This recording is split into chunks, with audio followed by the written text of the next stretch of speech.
तुम्ही पाहत आहात MCN न्यूज मराठी।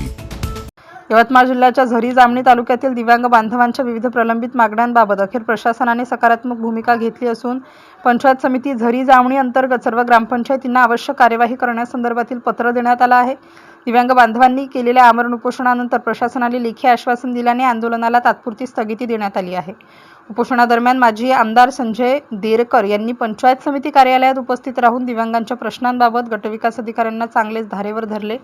दिव्यांगांच्या मागण्या शासन निर्णयानुसार रास्त असताना तालुक्यातील दिव्यांगांना 5% निधी का वितरित करण्यात आला नाही, तसेच अनेक दिव्यांग बांधव आजही घरकुल योजनेपासून वंचित का आहेत, असा थेट सवाल त्यांनी उपस्थित केला।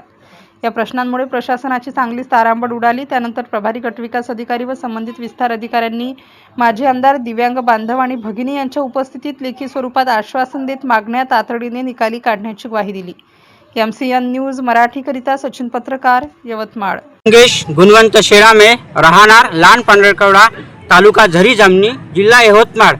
मी इथे आज सर्व दिव्यांग बांधव माझे आमरण उपोषणासाठी बसले, कारण सर्व दिव्यांगांचा 5% निधी व घरकुल अजूनही त्याला एकही दिव्यांगाला घरकुल मिळाले नाही। तरी हा दिव्यांग घरकुलासाठी पण चांगल्याला घरकुल देतात, पण दिव्यांगाला एकही घरकुल देत नाही।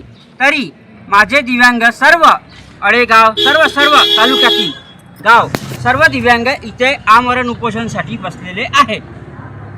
मुख्य मागणी तुमची मुख्य मागणी सांगा। मुख्य मागणी आहे 5% निधी व घरकुल, तसेच लागणारे जागा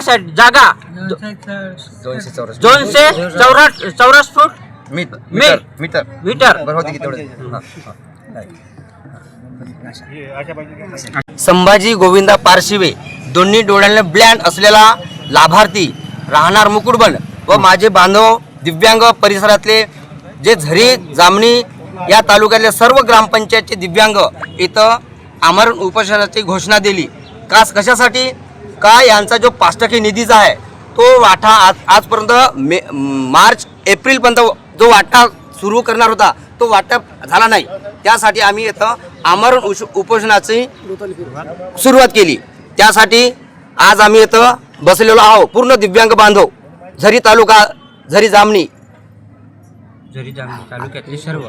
मुख्य मागणी सांगा। मुख्य मागणी 5% निधी व घरकुल। आजपर्यंत दिव्यांग बांधवांना एकही ईट नाही भेटली। त्यासाठी आम्ही यांच्या परिसरामध्ये आज आम्ही ठाम मानून बसलो आहे।